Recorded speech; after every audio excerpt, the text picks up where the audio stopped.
嗨，大家好，我 John。在認真使用了1個多月之後，今天總算來聊這台大家都期待很久的 Pocket 4P。如果你很疑惑為什麼手上沒東西，那是因為你們現在看到畫面就是用它錄的。那我們就先來看看它能有什麼樣的表現。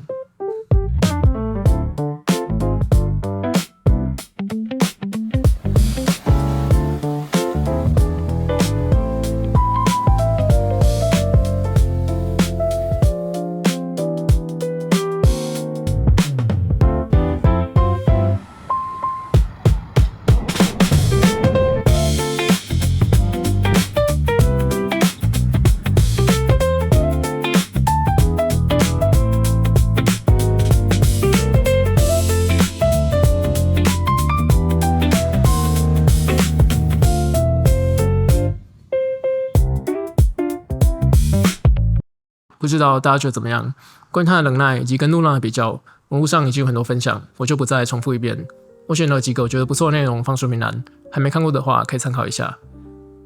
今天我比較想以實際使用者的角度來跟大家聊聊，為什麼我一個從來沒有買過雲台相機的人，這次會想買 Pocket 4P， 以及它適合什麼樣的用戶。再來是我喜歡它的地方，還有期待它能改善的部分。最後是第三方配件的心得和我的期待。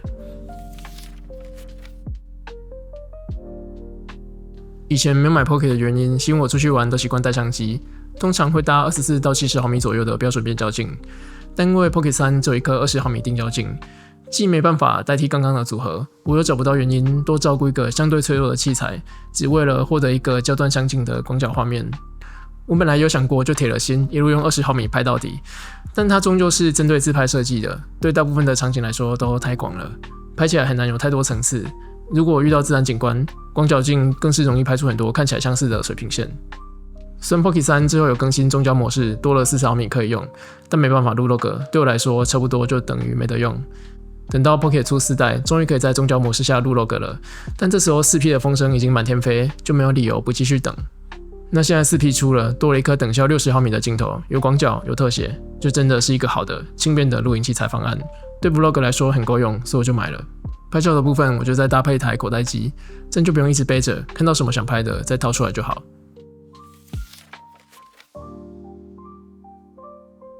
剛剛講了我沒買前幾代的原因，但這是對於我這種主要拍景物的創作者而言。但有另外一種拍攝形態的用戶，只給他20毫米，他們也可以發揮得很好，就是很有個人魅力或是長得好看的用戶。觀眾就是喜歡看你吃東西，看你介紹，內容大部分就是自拍，再跟身旁的人事物互動。這類風格的朋友用起來就很適合，好羨慕哦！如果你是這類型的用戶，預算不夠買 4P 的話，有調色需求的話，可以買4代。如果不需要調色，那撿現在超便宜的二手3代就超適合，而且這2台也都有中焦模式，算很夠用了。那如果是不會或是不想做任何影片後製的朋友，我不會騙你說買了之後畫面就會自動有大幅度的提升。如果不做任何處理，只是直出，在大部分的情況下，其實跟手機的差別不會到太大。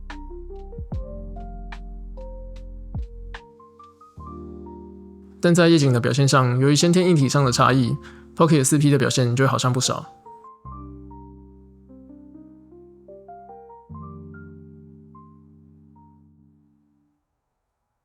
但如果遇到大光比的場景，在一樣都不後製的前提下，由於手機的運算更暴力，就還是手機更好一些。那現在手機的穩定度其實已經很好。有些人會做劇烈晃動的比較，來強調物理雲台的差異性，但正常情況下，沒有人會遇到這種拍攝狀況，除非是運動題材。但如果你要拍運動題材，那你需要的反而是運動相機，不然這個精密的雲台只要一撞到或是泡到水，馬上就壞給你看。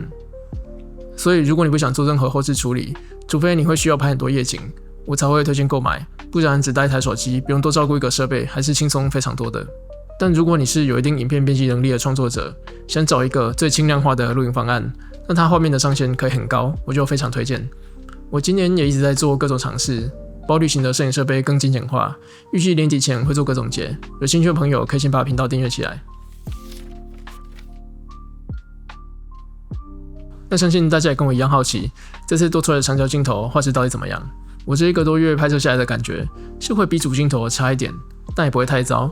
有點像以前用隨身變焦相機或是旅遊鏡轉到望遠端時的感覺。畫質有下降，但因為長焦帶來的壓縮感和視覺變化，整體就還是算不錯。如果遠遠拍景，就會注意到畫質的損失，但如果是特寫畫面，因為主體會凸顯出來，整體看起來就還不錯。但可惜的是，這顆鏡頭就只能錄 D-Log， 不能用這次最新的 D-Log 2。D-Log 2是我會買 4P 的其中一個很大的原因。我想大家應該在鋪天蓋地的廣告和評測裡面看過很多次了。這次20毫米的主鏡頭是用 Logic 感光元件，搭配新的 D-Log 2曲線，可以有很強的動態範圍。我自己實測下，在同樣過曝2到3檔的情況， D-Log 2就是比 D-Log 能拉回更多亮部細節。沒想到同一塊感光元件搭配量身定做的曲線，就能有這麼大的差異，真的是蠻驚豔的。但因為 D-Log 2有點太厲害，讓大家反而開始嫌棄 D-Log。但其實 D-Log 沒有那麼不堪，因為 DJI 大部分的產品都還是搭配更難用的 D-Log M 曲線，以前只有最高級的產線才會有 D-Log， 所以其實可以當做 4P 的長焦，給了你以前旗艦級空拍機的性能，廣角再毫無保留的給了你最新的科技。所以如果大家想要舒服的拍，可以只用 D-Log， 遇到想記錄的大光比場景再改 D-Log 2就好，或是像我一樣把2種 log 分別設成自定檔，用快捷鍵切換。但其實這樣不算太方便，我等一下缺點的地方會講原因。比起 Logic 動態範圍之類的硬體優點，我想它帶給我的喜悅反而是攝影習慣的改變這件事。因為我現在是一個很不想被器材影響旅遊體感的人，出去玩是不肯帶穩定器的。所以我以前的旅遊畫面，為了畫面的穩定，我都是手持定鏡，或是把相機固定在遠處，幾乎每一顆都是近的。但歸功於 Pocket 本身就是一個穩定器的結構，我第一天用沒多久，身體就很自然的開始多加了以前不會去做的運鏡。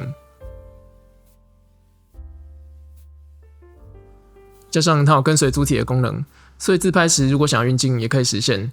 這兩個特性就讓我的錄影習慣跟畫面多了新的變化，這些反而是我最喜歡的優點。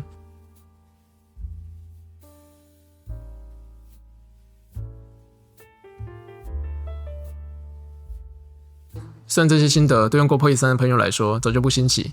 但如果你是跟我一樣直到現在才考慮入手的朋友，那希望對你們有些參考價值。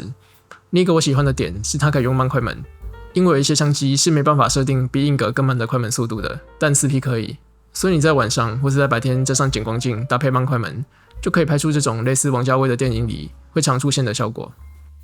然後它的快充也很快，我前陣子帶它出國，早上玩了一輪，下午回飯店放一下戰利品，休息個幾分鐘，它就快充滿了。只要旅途中有機會充電，那幾乎不會有電量焦慮的問題。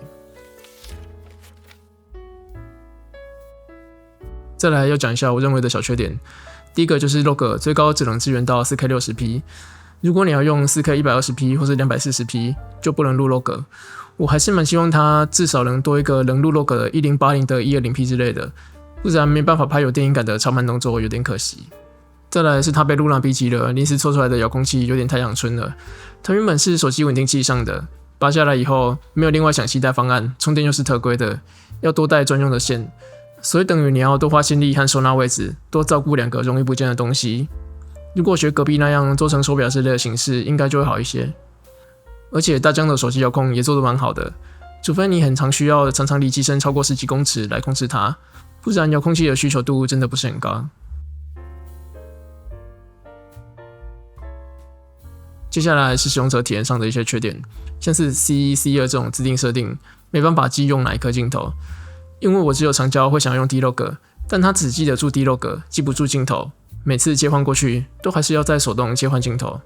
而且如果這時候你要更改曝光設定，它又會彈回去主鏡頭，設定完就要再重新把長焦交出來，真的很煩人。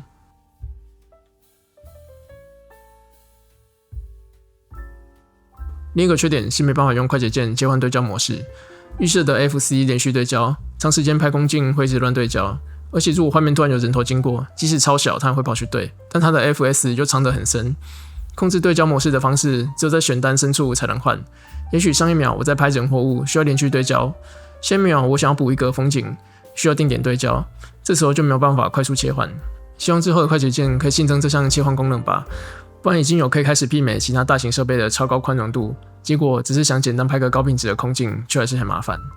然後有一個不太算缺點的偶發事件，我猜可能是收納時的輕微碰撞造成的雲台不穩，長焦拍起來就會很晃，很像手持攝影的感覺。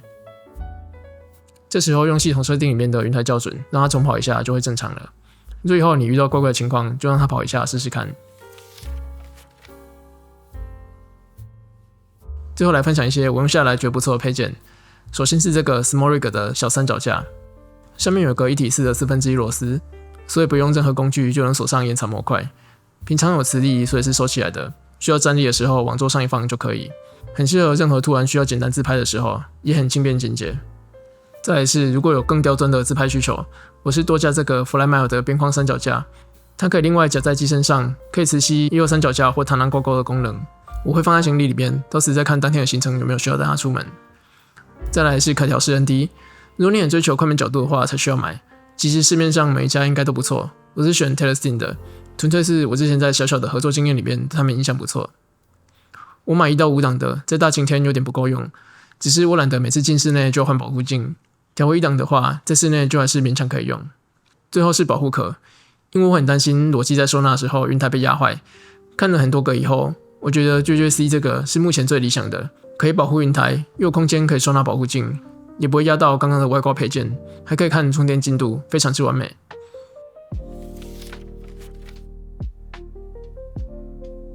最後想要讚嘆一下大疆的工程師，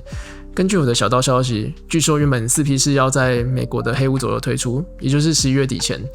結果被競品這樣一弄，瞬間提前好幾個月。我們今天能提早用到，應該都是用肝堆出來的，只能說萬分感謝。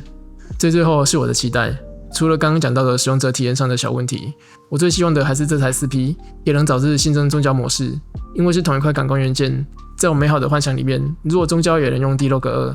那市場上應該就沒有對手了。如果有了20、40、60 3個焦段，那我以後的輕度旅遊就都不用帶大台相機了。那以上就是這次的內容，希望對大家有幫助。如果你喜歡的話，也歡迎幫我按讚和訂閱，以及分享給你覺得有需要的朋友們。那這樣，我們下次再見。